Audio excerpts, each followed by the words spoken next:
Okay, it's noon, so we are going to get started. Welcome back.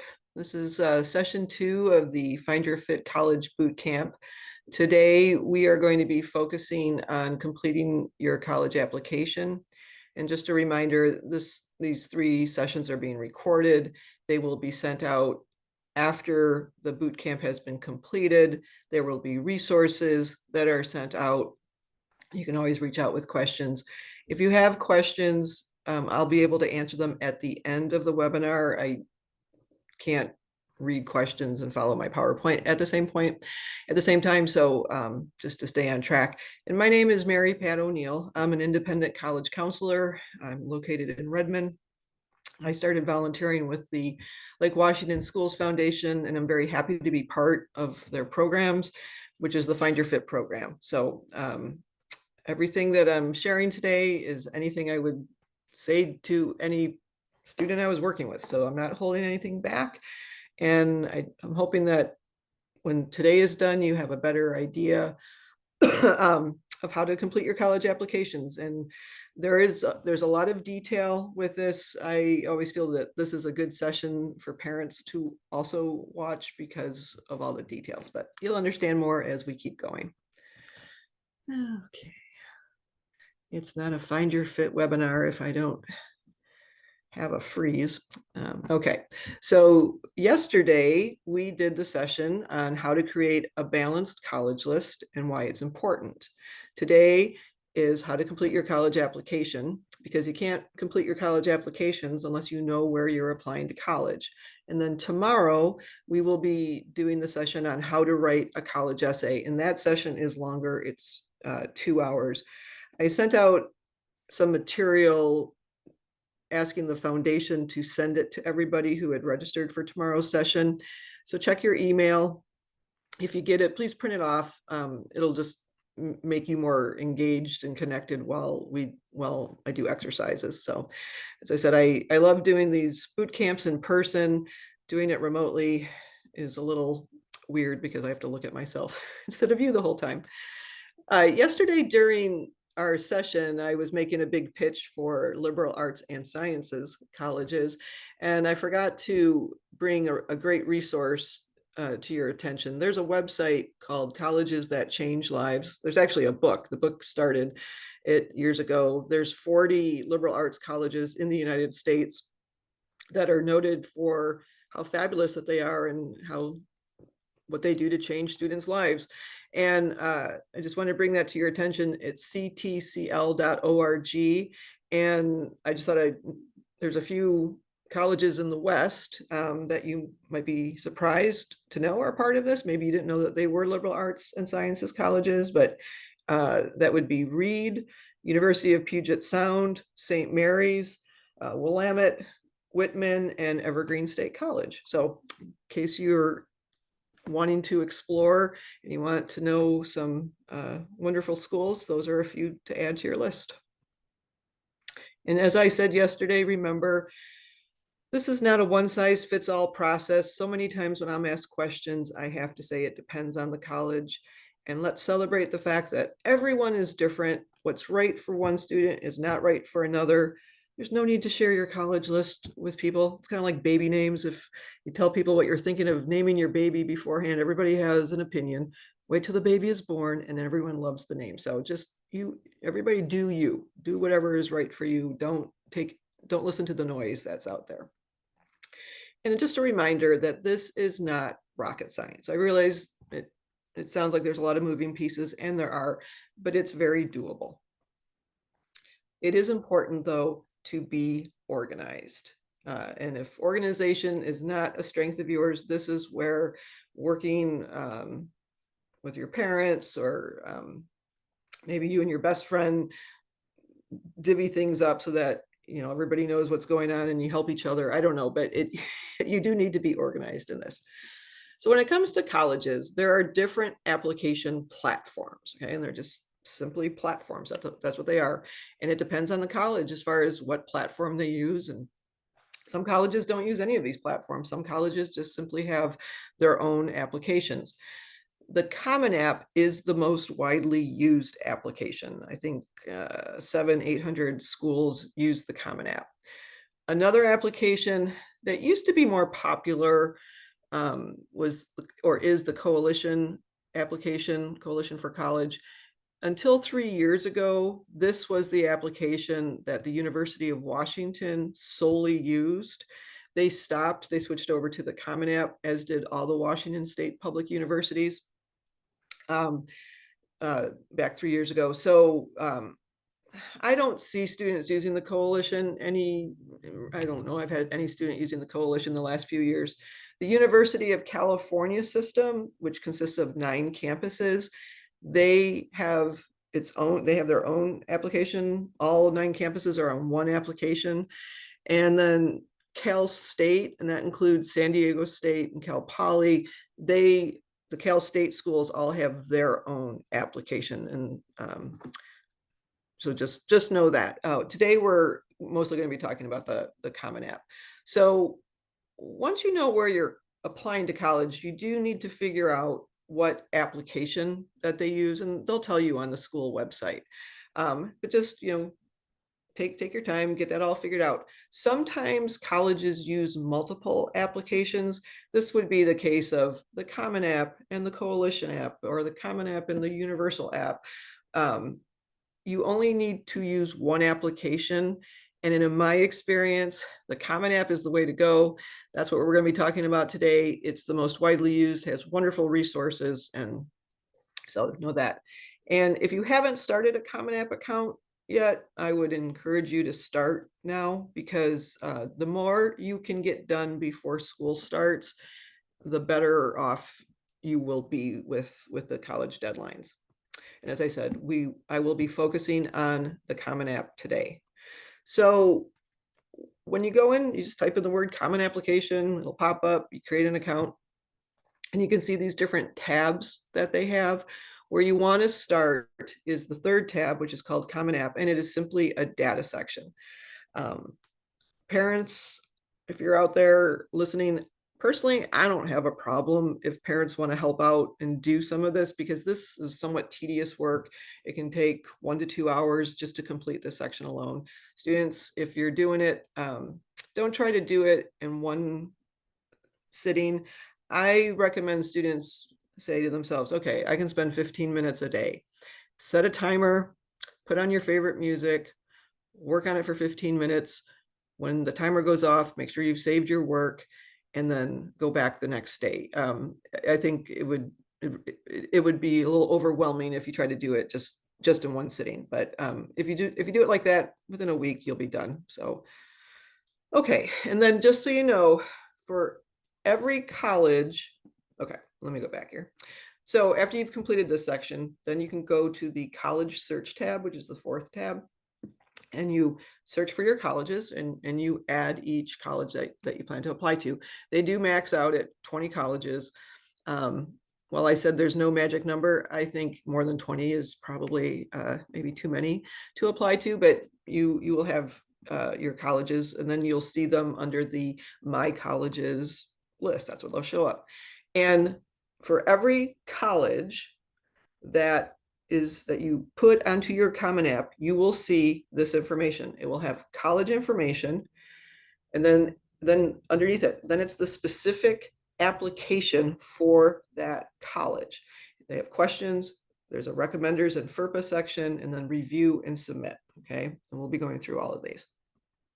So what I recommend students do, once you've completed your data section, the Common App tab, then you've added your colleges, I recommend going through all of those different sections, and just going back, seeing what questions that they're going to ask you, see, how many letters of rec, things like that.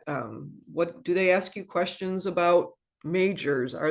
Sometimes there's hidden supplemental essays. This will make sense more tomorrow when we talk about essays, but there can be hidden things. You might find out that you need a portfolio. There's all sorts of information. So don't wait until it's like the last minute and it's the day before the deadline, and then you start looking at this. Just review it. It won't take very long. Just go, oh, okay, I see the deadlines. I see what their testing policy is. I see it, just get a sense of what's to come. You do need to answer all the questions that they ask you. Oftentimes, not always, they will ask you about your first choice and second choice majors. Again, it depends on the college. At the University of Washington, they have a lot of rules. Students can make a first choice major of a direct admit, perhaps computer science or engineering. The second choice major cannot be a direct admit major if the University of Washington does not have undecided or undeclared available, so students do have to pick a major. If a student were to pick a direct admit major such as computer science or engineering and do not list a second choice major, and the student is not admitted to that first choice major, the University of Washington takes that to mean that the student only wants to attend the University of Washington if they got into that specific major. So if a student doesn't list a second major, it's possible they will be rejected and not offered any other choices. So just make sure you follow the directions. Never hesitate to reach out to the admissions department if you're not sure what something means. And as I said earlier, some programs require portfolios. This year, the University of Michigan, the business school is requiring a portfolio, which it hadn't done before. So, okay, so when you open, again, this is just my sample college account. When you click on a college, okay, so you see the tab, My Colleges. Those are the colleges I plan to apply to. And I click on college information. This is for the University of Michigan. You can see all of the information. They've redesigned this page this year. I love what they've done. It's very readable. They show you the deadlines. There's links. If you want to do a virtual tour, if you want to go to the college website, you want to connect with the admissions office. Under application information, that's where you would find specific data about a testing policy or things, writing requirements. That'll show you the supplemental essays that the schools require. Again, the essay part will make more sense tomorrow, but just know there is a wealth of information here and it is laid out very nicely for students. Okay, so let's start talking about what information colleges will ask you to provide on your college applications. First is your high school transcript. You cannot apply to college without having a high school transcript. So I tell students all the time, get a copy of your unofficial high school transcript.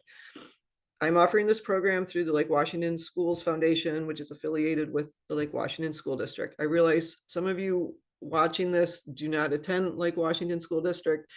So you have to do what's right, what works in your school district. It's just like colleges are different, districts are different, and they all have different rules. So in the Lake Washington School District, you would find a copy of your unofficial transcript on Skyward. And at the very bottom of that, it will show you what your cumulative high school GPA is through the end of junior year. And that's the number that you need to know. And I just want to remind students that in the state of Washington, we do not use weighted GPAs. We only use unweighted GPAs. This isn't anything to worry about. If a school wants a weighted GPA, they just simply recalculate every student's GPA to their own formulas anyways. But the difference is in Washington State, Lake Washington, we have a 4-point system, okay? And A is a 4, okay? There are no A pluses in the Lake Washington School District. Now, again, if you attend a different district, you might, but there's no A pluses, there's just A. 90 to 100, it is an A. And a B is a 3.0, a B plus is a 3.3. There's no A minuses in the Lake Washington School District either, just A's. So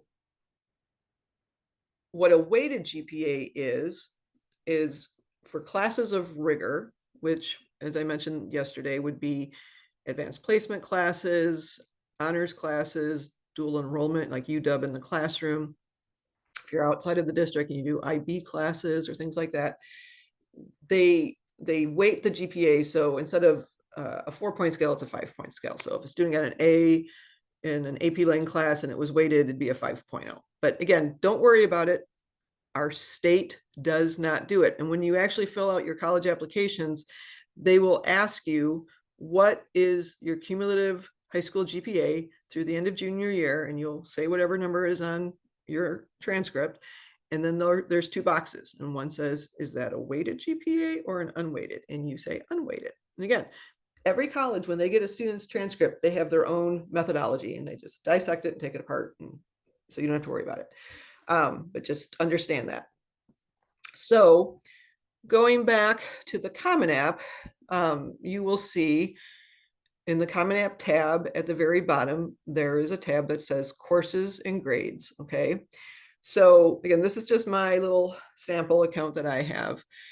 And it says, here is a list of your colleges. And again, this is not your list, this is my list, that require courses and grades. A school that requires courses and grades means that a student has to self-report their transcript on the Common App. The University of Washington requires students to self-report their transcript.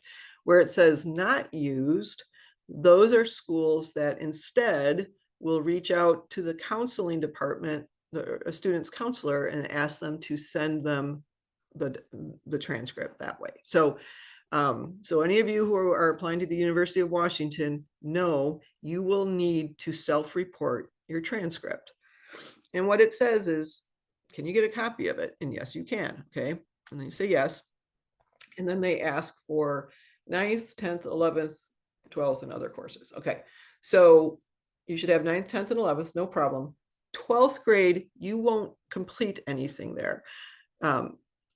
In the Common Application, in the education section, you will be asked, what classes are you taking? And you'll tell them. However, you haven't completed them, which is why you can't put them in the 12th grade transcript section. There are students who complete high school, take a gap year, and then apply to college. So those students would have a completed 12th grade transcript to show. If you're not in that boat, again, you're only going to have 9th, 10th, and 11th. Other courses, what this means, this would be any summer courses that you take, like if you take a summer wanted class or a summer college course or something, or if you took high school classes, if you took high school classes in middle school and they're showing up on your high school transcript, you would put them in there, okay? And the high school classes that potentially could be taken in middle school are Algebra 1, Geometry, Algebra 2. And then any foreign language, if you took French or Spanish or Japanese, whatever. So I will be sending a resource that I found, actually through Eastlake. They have a fabulous resource that explains how to complete the self-reported part.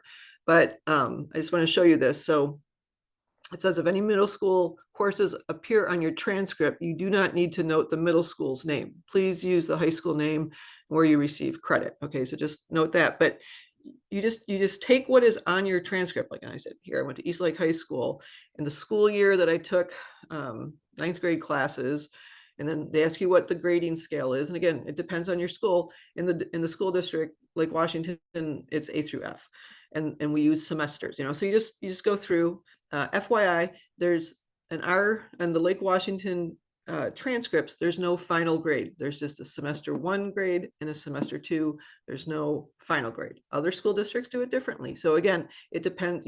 But follow your transcript. Whatever your transcript says, course name, everything, you put the exact same thing, which is why sometimes I see students giving themselves A pluses, and that's not what the transcript says. So don't do that. If you are a Running Start student, you apply as a freshman, even if you will have completed an associate's degree by the time you finish senior year, you are still applying as a freshman. After you enroll in a college, then your college credits, they look at them, and then you find out where, you might be a sophomore, you might be a junior standing in college, but you still apply as a freshman. So most colleges are going to look at a transcript from 9th through 11th grade. University of California and the Cal State They do things a little differently. I'm not going to spend too much time on them. Again, I'll send the resources out to you. There's a lot of wonderful resources. But they calculate GPA based on what are known as A through G classes, which I'll show you in a second. So the University of California and Cal State, they calculate GPA in these A through G classes for 10th grade and 11th grade. Now they see your 9th grade transcript, but they don't use it for calculation in the GPA. The only exception is Cal Poly San Luis Obispo, which does use 9th grade. I know it gets very confusing, and this is why I say there's lots of moving pieces. And then Canadian colleges look at the grades of academic courses taken in junior and senior year. And they actually look at your transcript and then make the decision as to what classes they're going to use to calculate your GPA. And this is the A through G. Again, all of this I will be sending out in a resource, but I just want you to see this is how California does it and how they designate classes. Okay, another point I want to bring out to you is in the education section, there is a part about honors. Okay, and I get this question all the time. And if you look at this, so first of all, it's in the education section, and it says, do you wish to report any honors related to your academic achievements beginning in 9th grade? Okay, so if you did DECA and you went to international, or robotics and you went to world, cheer and you went to state, whatever, congratulations. None of those are academic honors. That information goes into your activity list section, which we'll talk about. Honors for this have to do with academic honors. So if you're in the National Honor Society, if you're an AP scholar, if you're a scholar athlete, things like that, things that are directly to your academics. If you get an award for piano, again, wonderful, but it does not belong in this section. And you're allowed up to 5. And there's no description. They just ask you to list them. So I just want to clarify that. And I want to talk just real briefly about senior year. I am a parent. I've experienced senioritis with my own kids. I know it's real. I've worked with many, many, many, many high school seniors over the years. It is real. And I know it gets tough, but guys, just so you understand, your senior year grades matter. Sometimes when students hear that the GPA that they put on their college applications through the end of junior year, they think, oh, thank God. Okay, so no, your grades matter, and the colleges are going to find things out. So in the education section, they're going to ask you, what classes are you taking senior year? And every year I get asked after the first semester from students who say, Mary Pat, I've completed all my college applications. Can I stop taking these AP classes or IB classes or whatever? No. Okay. No, you cannot, because you've told them what you're taking and they're going to hold you to it. They look at your grades. Now, if you're mostly A's and senior year, you get a few B's, that's fine. I'm not worried about it. But if all of a sudden you start getting low C's and D's, there's a possibility that a college that accepted you, when they see your final transcript, they will say you are no longer welcome. Also, if your schedule changes, even if you said, we're going to talk about testing in a minute, but let's say you said, I plan to take 4 AP tests my senior year, and then as the year progresses, you're like, I'm not taking those tests. That's dumb, or I'm burnt out. I don't want to do it. You have to notify the colleges and explain why you've decided not to take them, because they're going to hold you to what you tell them. So please know this is really important. Running Start students, I understand it's hard for you to know exactly what classes you're going to be taking. Do your best, okay, to figure out. And your fall classes, guess what your winter ones and your spring ones are going to be. And if it changes dramatically, in the sense, like, let's say you said you were going to take, I don't know, an English 202 class, and instead you take English 215. Okay, I'm not worried about that. Or you said you're going to take a physics class and instead you take a chemistry class. Yeah, that's not a big deal. But if you said you're going to take physics and all of a sudden you've gone to stretching and yoga or something like that, they don't like that. Okay, you're going to have to let them know. And if something, if something bad in the sense of you fail a class, I had this happen to one of my students who was doing Running Start as a senior, and he was taking a math class and he failed it, and through Running Start.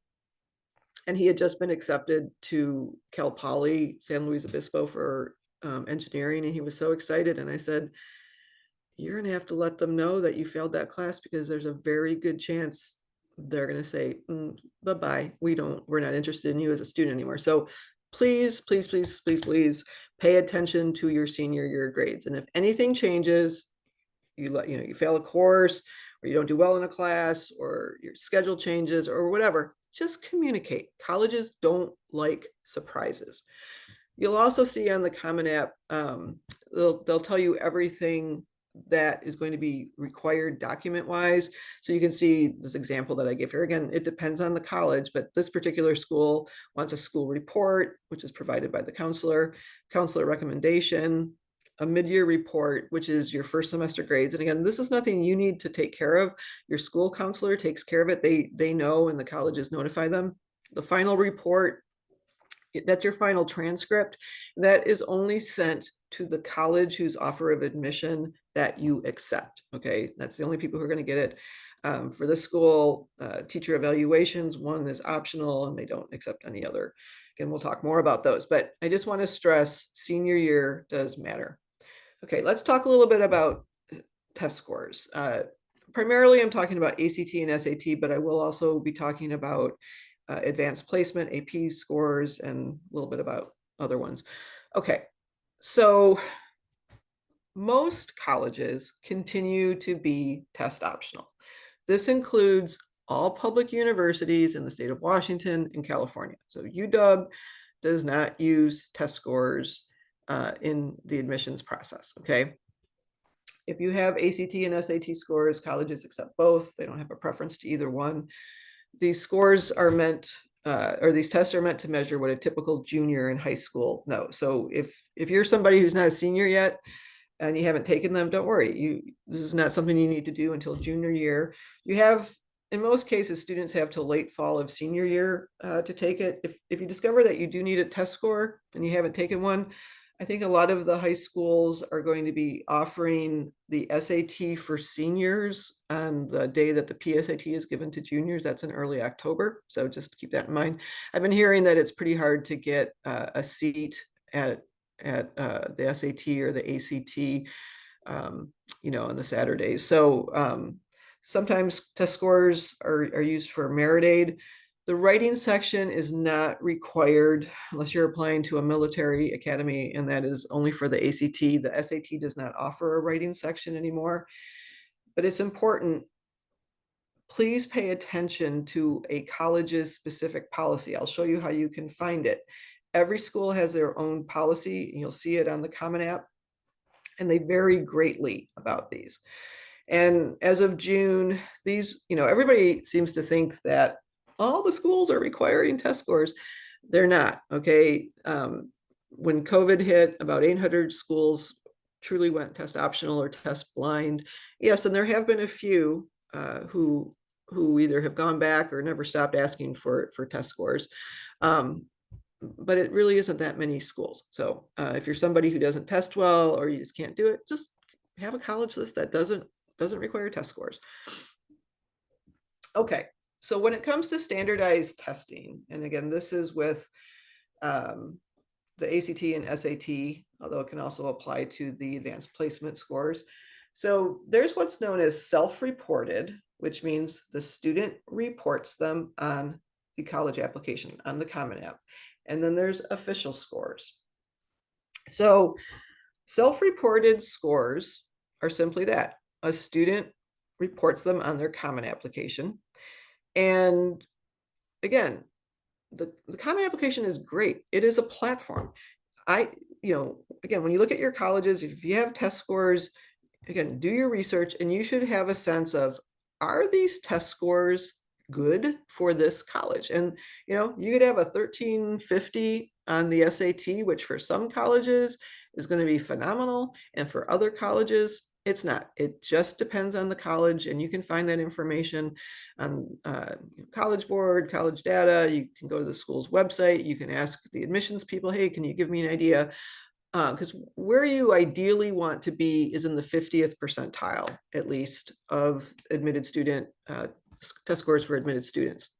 If you're above, even better. But if you're way below, again, and it's test optional, I wouldn't send it to them, and that's okay. You can, so students make a list. These are the colleges I self-report to. These are the colleges I say, no, I have no test scores to report, and it's okay. Now, official scores are different. Official scores means that the college wants the official test scores for the ACT, which are generated by College Board, or by the or for the ACT, which is through the ACT. And you pay money for this, and it can take up to 2 weeks for test scores to arrive. And again, every college is different. Like the University of Michigan, if you're going to submit your test scores, the test scores have to be official, and they have to be received by the college deadline, which for early action is November 1st. So, if you're going to wait till October 29th to start doing this, you're out of luck. If your test scores, Michigan is still test optional, but they do like test scores. And so, make sure that you're organized here. And with self-reported, what happens is you report them, and if you're admitted to a school and you accept their offer of admission, the college will ask you, after you've accepted their offer of admission, please send us your official score. So, but in that case, you're only sending one set of official scores to one school instead of sending them out to a lot of schools, because it adds up. It gets expensive. So again, every college has their own testing policy. Some colleges allow students to super score, some colleges don't. Some colleges say send us every score, some say just send us your highest score. Like it depends, and you just have to follow the directions. And this is where I do strongly recommend that parents get involved here to help with the organization. I worked with a great student last year who, he applied to a lot of different schools, and he was kind of a last minute guy, and he was applying to the University of Maryland, College Park. And I think he finished up his essays the day before, and I sent him back and I said to him, you sent your official test scores, because he had good test scores. And he said, oh, I'll get to it now. And I said, no, it's due tomorrow. They don't show up that fast. So he wasn't able to submit his test scores, which was too bad. And that was on him for not being organized. And then advanced placement scores, just so you know, the only college that actually cares about your AP scores in your official scores is the school that you choose to attend. So sometimes students think they need to send their AP scores to all the colleges they're applying to.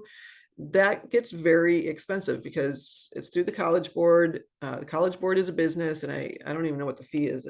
But it adds up. If you've got 7 test scores and you're applying to 20 schools, you can see how expensive that would be. You can self-report your AP scores, which I'll show you in a second, but you do not send your official advanced placement test scores at all until you know what college that you're going to, because just like everything else, colleges have different policies about AP test scores and what they will accept and all that. So, okay, so on the Common App, it says, in addition to sending official score reports as required by colleges, so again, you need to know who's requiring it, do you wish to self-report scores or future test dates? And they show all the different tests you can do it for.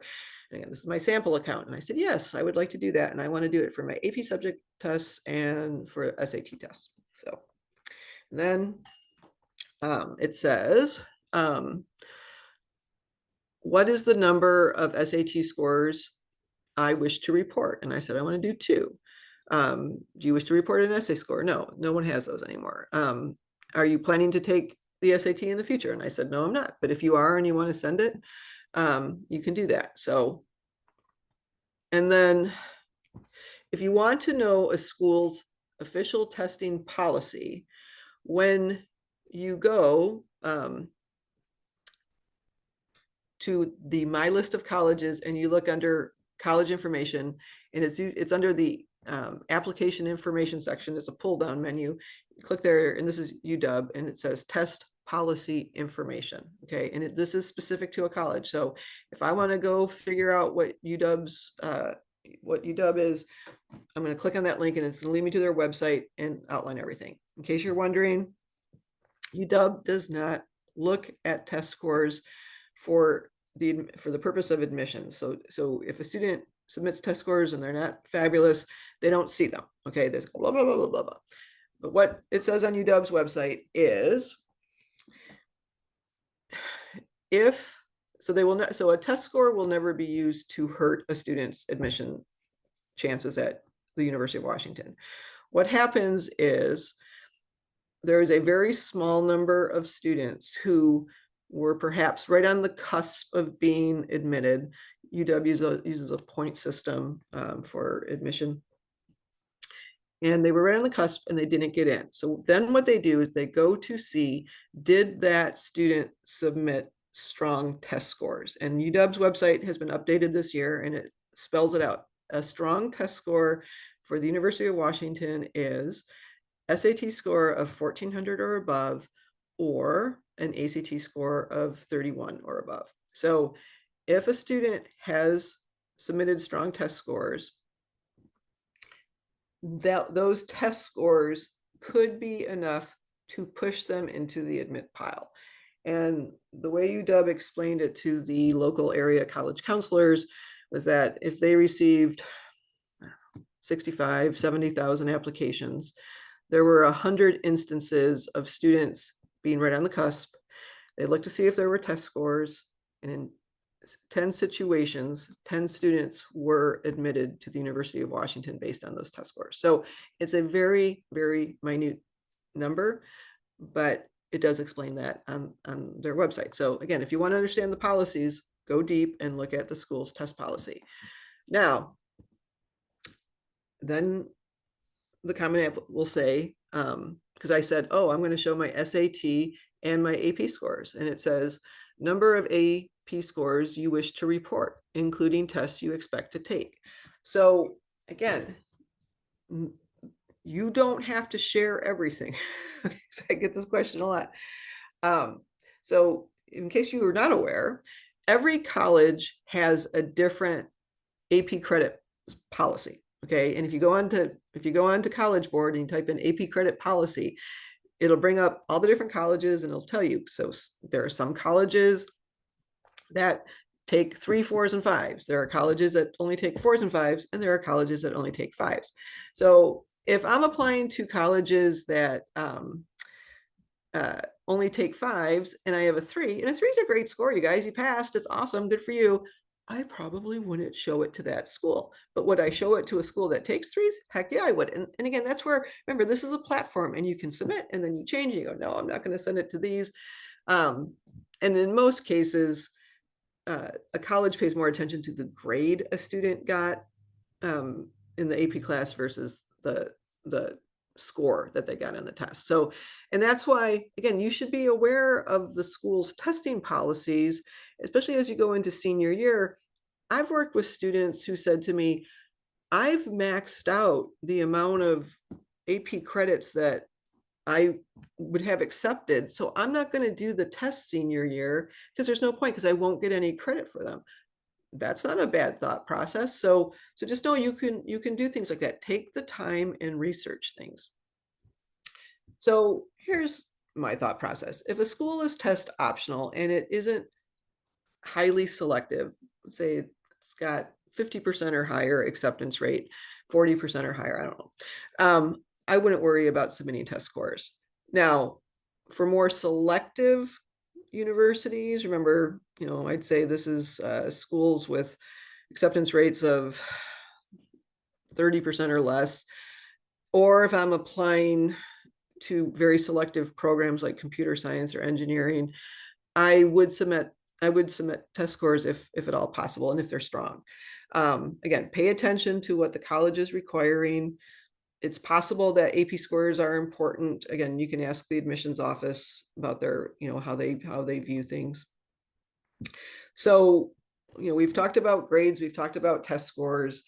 And as I talked about yesterday, sometimes people think applying to the more selective schools is a lottery or a raffle, and it's not.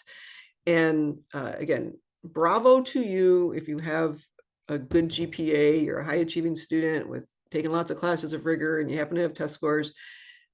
That is not going to be the pieces that get you into college. Every student who applies to these more selective schools have this very similar data points. That's just the reality of the situation. So this is that chart I showed you yesterday. It's kind of a Debbie Downer one, but just pay attention.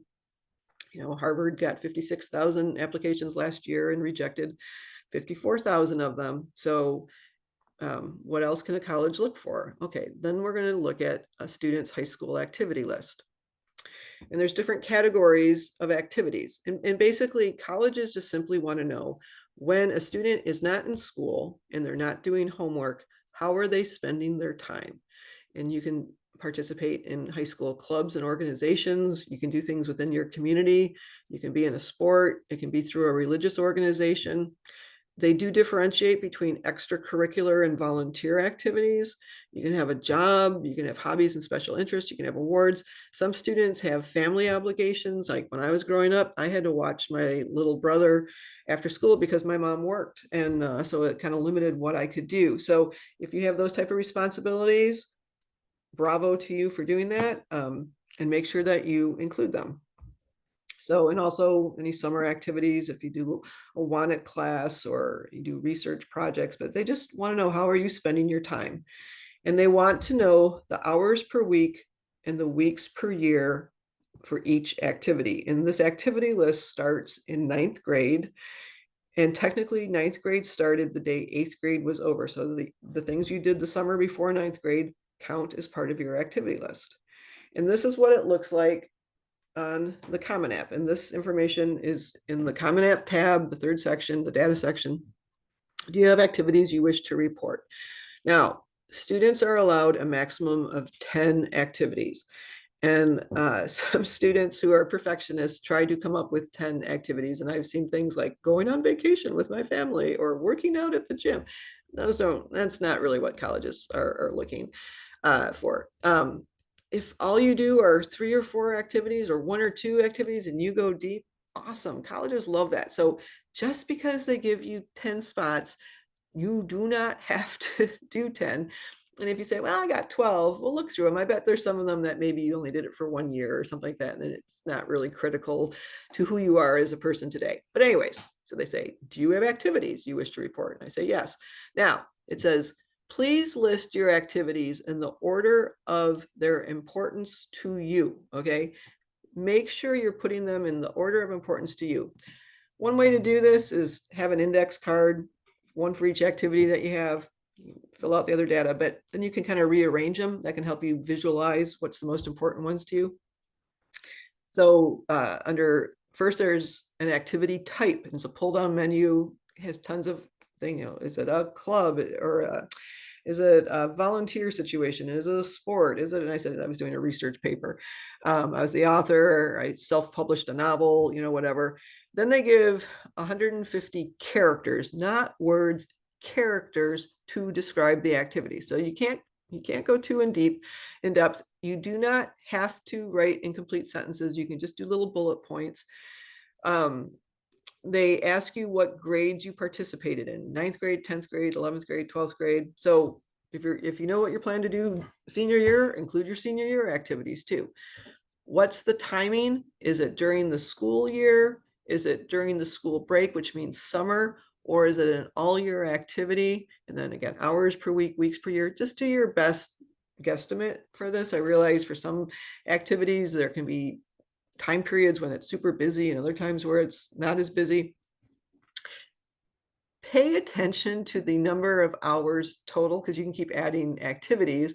When I'm looking at students' Common App accounts, if there's a lot of activities, I'll do a quick addition, see how many hours. And I've had to say to students, you're claiming you spend 70 hours a week in extracurricular activities in addition to going to school full time.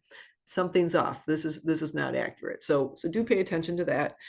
And then they have a question. I intend to participate in a similar activity in college. Yes or no? You can say no. There's nothing wrong. They're not going to say, loser, we don't want you. The reason they ask is, let's say I played soccer and I say, yeah. So the intramural soccer group might reach out to me and say, hey, we hear you're coming to our college. Here's some information on soccer. Okay. So like if you don't want to do it, it's okay. And then you add another activity. And as I said, you can do this as many as 10 activities. So there is a wonderful resource. I always believe in using resources and not recreating the wheel. And this will be one of the resources that I send you afterwards. But the college essay guy, he's great. And he has wonderful resources on Common App activities and the University of California activities and how to do it. So I encourage that you check that out. But when you're describing your activities, it can be pretty boring, to read, oh, I'm in DECA, I'm a member, I went to, like it's very bland, it's very vanilla, it's very generic, so think of your descriptions if possible. This isn't always possible, but what was your role? Were there problems that you solved? Were there lessons that you learned? Was there an impact that you made? Did doing this activity, did it lead you to doing something else? And I'll give you an example. Maybe you play volleyball, okay? And you're like, well, I'm not team captain or anything like that. You might want to ask your coach or maybe your friends who are on there and say, hey, how would you say, what's my role here? And they're like, oh my gosh, you're the one who keeps the team together. Or when there's drama, you are the peacemaker. Well, boy, if I was at college, I would find that much more interesting to read about a student, and I would learn more about their character and personality than just, I play volleyball and I practice 3 days a week or, whatever. So when you can try to be creative and go outside of maybe the norm. Okay. And just a couple of thoughts. I always, your activities are pretty much set in stone at this point because you're rising seniors, but don't ever do anything to look good to a college. You should be doing things because you enjoy them, you're learning from them, it pushes you, you grow. But activities can truly differentiate students from other students when everybody has similar data points. An activity can help. For some colleges that have direct admit programs like UW with computer science or engineering or into whatever, sometimes a student's activities can help prove that a student deserves a spot there. Also, activities can help students learn if they're on the right track. Again, do all your activities need to have to do with college majors and all that? Absolutely not. But it's helpful for you to have a sense of that, at least in my opinion. And I've said this for years, and this is especially true with more schools being test optional or test blind. This is the area I would spend my time on. If you're a junior in high school and you think your ACT and SAT scores are super important, they probably aren't, but these activities can be. So, okay, now let's talk about letters of recommendation. So going back, I showed you, this, every college has the college information section, et cetera.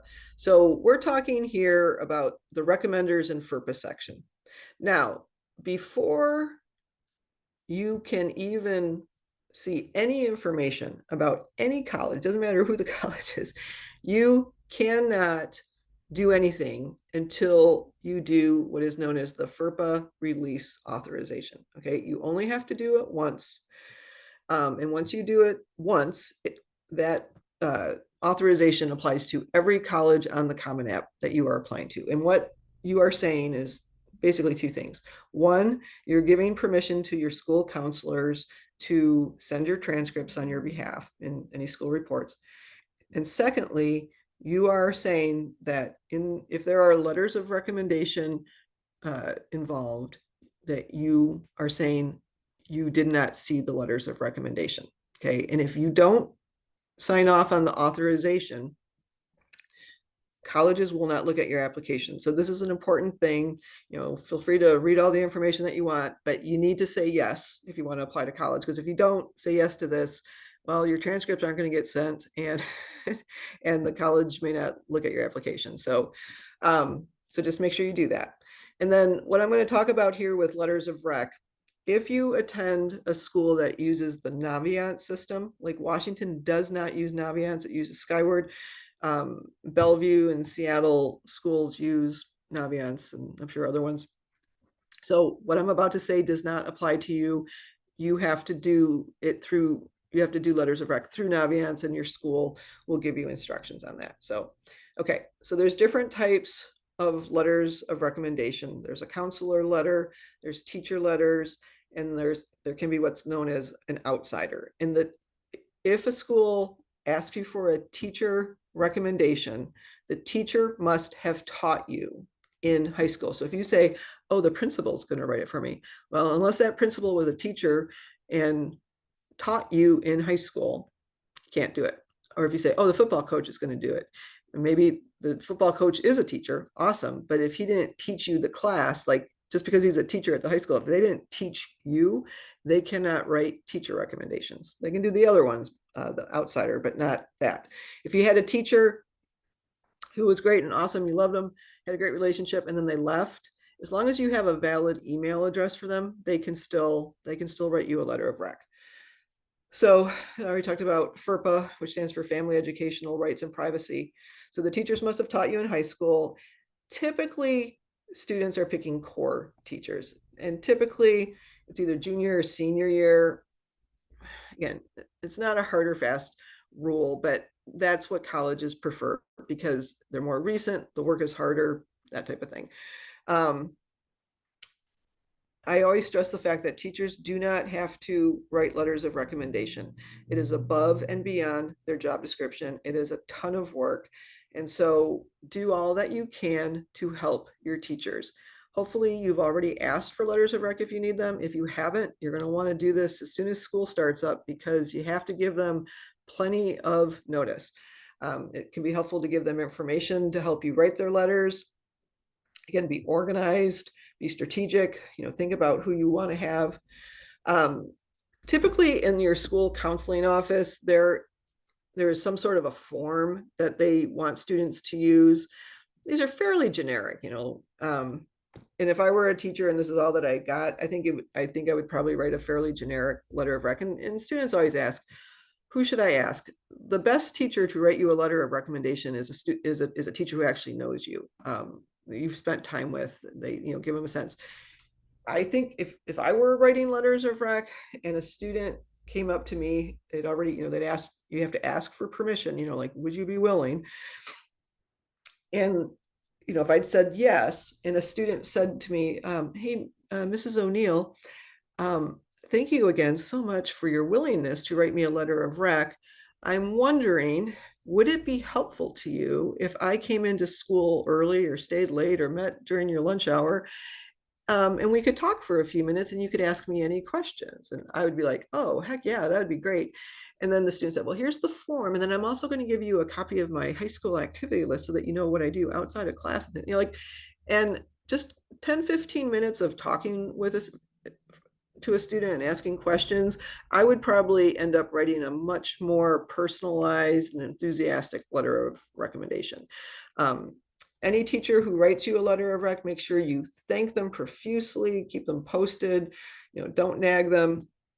I'll show you how you can tell what's going on. There's also what's called an other recommender. And again, it depends on the college. So some colleges like the University of Washington, Washington State, they don't take letters of rec. Okay, they just don't. Other schools do.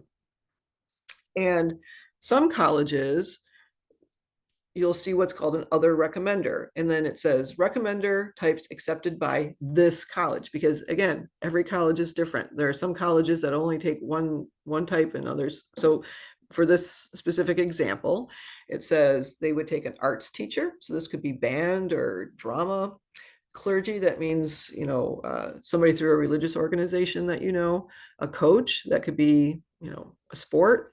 A college access counselor, that's not somebody like me. It's somebody who works in the community to help students who don't have access to college. That's what that is.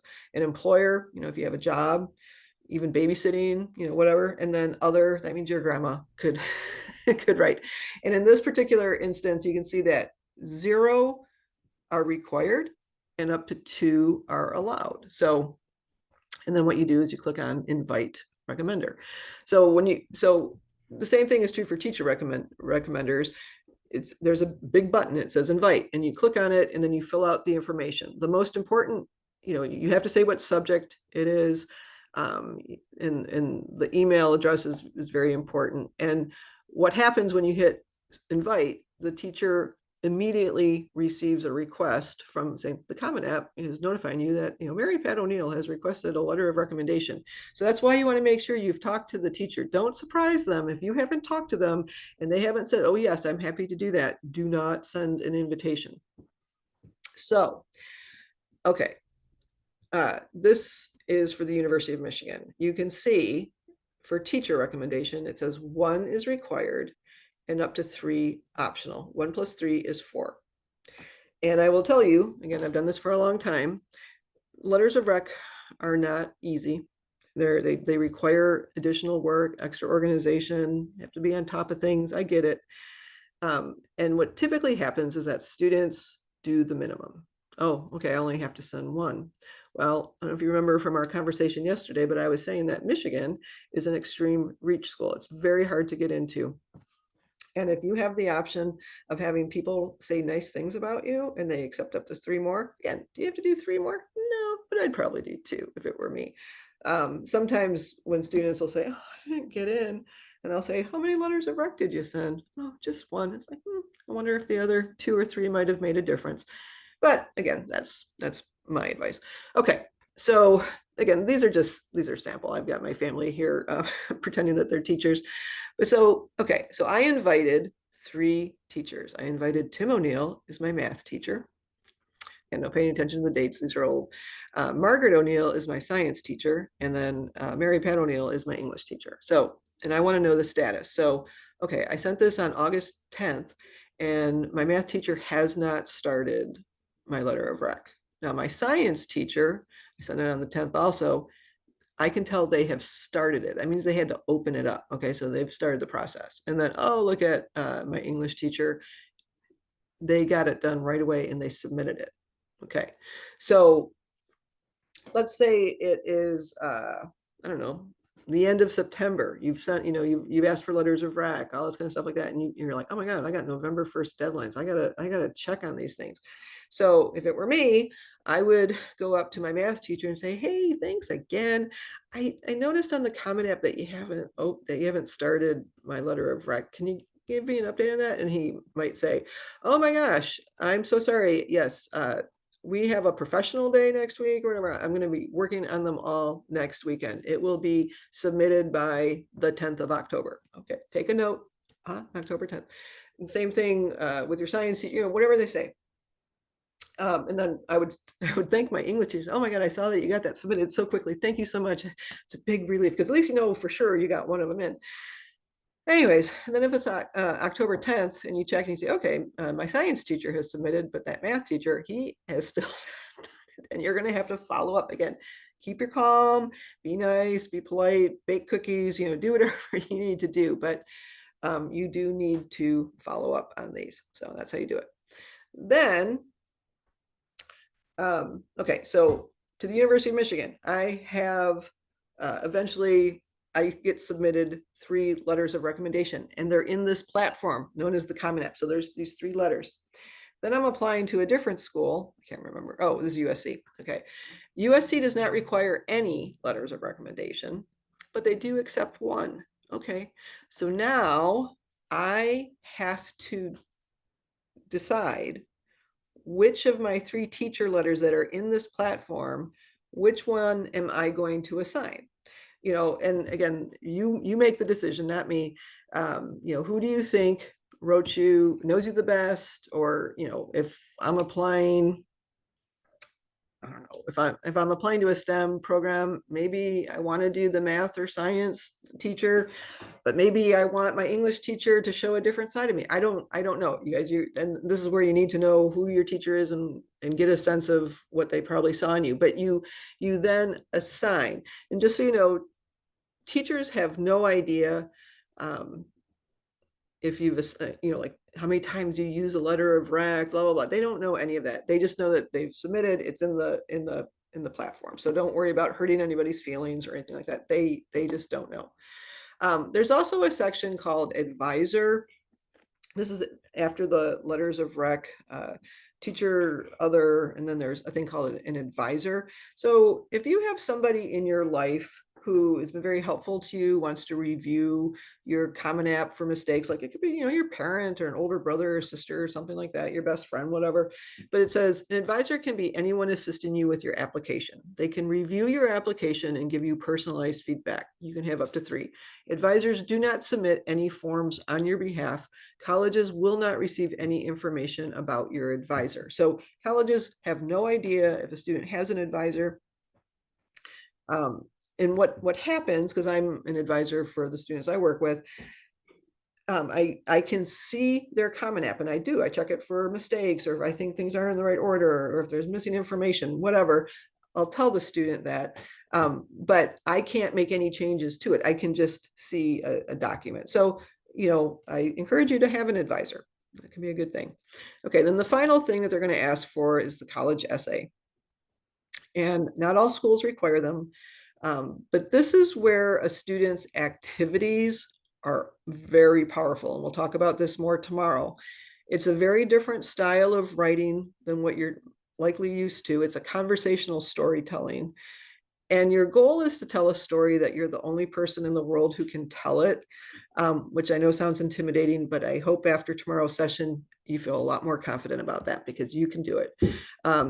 They are absolutely looking to learn about your character and your personality because, quite frankly, most of these other things that you submitted, your test scores and your transcript, it's data, okay? It's data. It doesn't show your character and your personality. But again, we'll be going into greater detail tomorrow. So going back to that Common App tab, the third tab, the data section, there's a writing section. And it says, here is a list of colleges on your dashboard and whether or not they require the personal essay, personal statement. And you can see the ones who require it. And then there's a list of not required. And you see the University of Washington's on there. Again, it's true, but it's not true. And you'll understand more tomorrow. But there are certainly colleges, Arizona State, University of Utah, trying to think of Boise State. University of Arizona, they don't use the personal statement. So you can submit your applications without having your essays done. So especially if you're someone maybe who is applying to Arizona State and want to apply to the Barrett Honors College, which I mentioned yesterday, you can get your application in because you can't apply to Barrett until you've been admitted to Arizona State. They do rolling admissions, and so you'll have that pretty quickly. So it's cool. Okay, almost done here. So the final tab that I showed you was review and submitting your application. You actually have to submit. There's a submit process. And you want to review your application very carefully. Maybe have your parents read it, print it off, look for mistakes.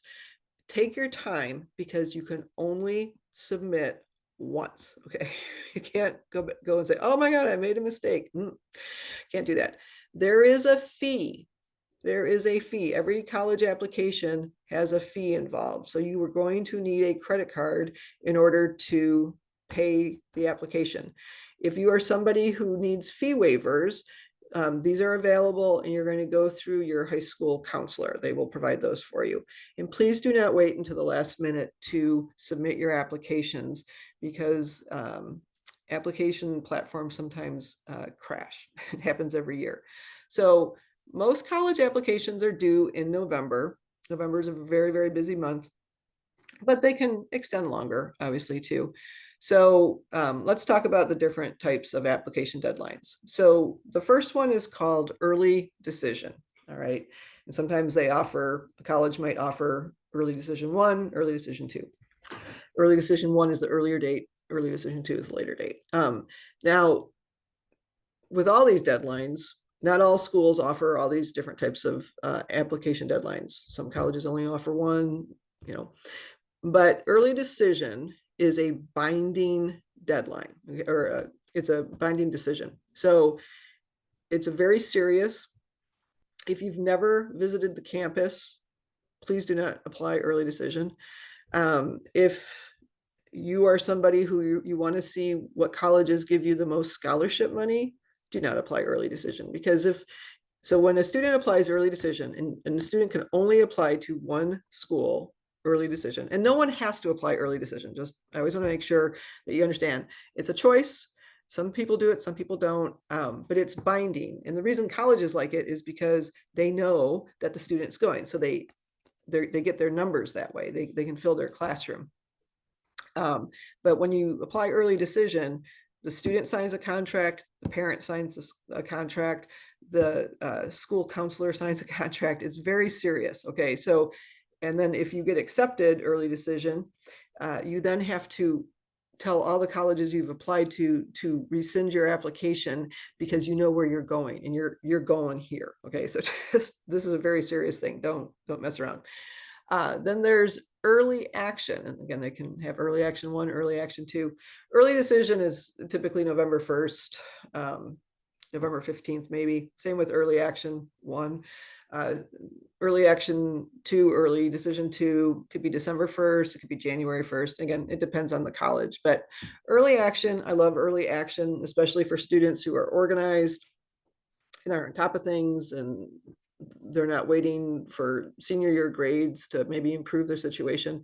It's non-binding, but what's nice is that you'll hear back sooner, which can just take a lot of relief off, gives you a chance to do more research on colleges and things like that. You might get more scholarship money. Fewer students apply early action, so the pool's smaller. So there's, again, students have typically a greater chance of being admitted at this point if they're a strong applicant. But it's just nice. You still have till May 1st to make your decision. Then there can be regular decision, and there are colleges like the University of Washington and University of California and Cal State. They only have one deadline, and it's regular decision. This is non-binding, and they release the application decisions. Like University of Washington, the deadline is November 15th. UW releases decisions the first 2 weeks of March. And then there's also what is known as rolling admissions. Washington State does rolling, Arizona State, University of Arizona, there's a number of schools. University of Portland does it. So again, it's non-binding, but what the college does is they just continue to roll through the applications, and they notify students as they complete the application. So like if you were to apply to Washington State this month, you'd probably hear back 2 to 3 weeks. Same with Arizona State, things like that. So it's great. And the earlier you apply, especially if there's scholarship money, there's more likelihood you'll get scholarship money, because if you wait till April to apply, you might still get admitted, but you might not get any scholarship money. So rolling admissions is great. So after you submit, what do? Well, make sure you check your emails. Okay, get in that habit of checking your emails regularly.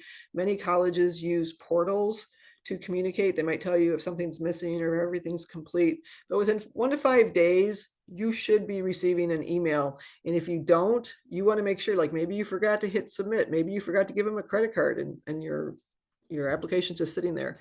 Keep in mind that your senior year grades count, so make sure you keep pushing yourself. And don't forget to be visiting colleges, guys. Do not wait until April of senior year to start visiting colleges. Take the time and visit them now. One of the resources that I'll send you is the AXS Companion. It's a wonderful resource that they created for students. It's a bunch of short little videos. You can search by, if you want to learn about the honor section, or you want to learn about standardized test policy, it'll walk you through everything. And all you have to do is type in AXS Companion. Remember, you need to be organized. So if you need help with that, it's good to know on August 20th and not, November 14th. And colleges, the decision day is May 1st. So anyways, so tomorrow we are going to be doing the session on how to write a college essay. I'm happy to answer any questions if anyone has anything. If not, I will see you tomorrow. And just a reminder that this recording and all the handouts and everything will be sent tomorrow. And if you ever have questions, you can reach out to me at findyourfit@lwsf.org. I am a resource in the community, and I'm very happy to answer questions that people have. Okay, here's a question.